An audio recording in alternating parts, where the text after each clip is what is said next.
you have a production company, the Broken English Productions, and you actually did produce a documentary with your wife. Well, it shows your girlfriend at the time, right? At the time, we were not married, yes. I worked on several documentaries. The film that you're referring to is entitled New Year Baby, and it was a film that was financed by and then distributed by the United States Public Broadcasting Service, or PBS.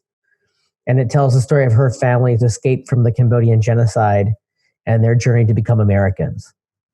And how was that process like? Well, the process of making that film, when I started in my 20s, literally waiting tables in New York City, was a big part of the journey that I was on that taught me how to bring people together around shared purpose and value.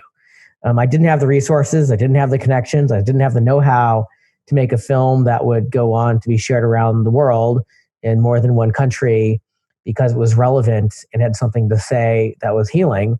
I had none of those things. And I was on the journey of learning how to do that. And I remember mentors of mine explained to me when I was exhausted and desperate and didn't know if I could do anything of any merit whatsoever, sharing what I needed to get good at was bringing people together who did have those skills and resources and wanted to participate with me in creating something that was meaningful. And so what I had to get good at was bringing people together with shared values and shared purpose and let us feel connected. And I didn't have enough money to pay people what they were worth or what other people would pay them.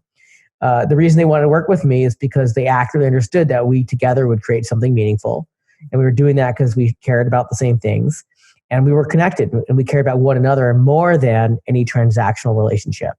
And the 7 years we worked on making that film and sharing it around the world really was a crucible for me to learn that, because all of my success depended on me being able to do that.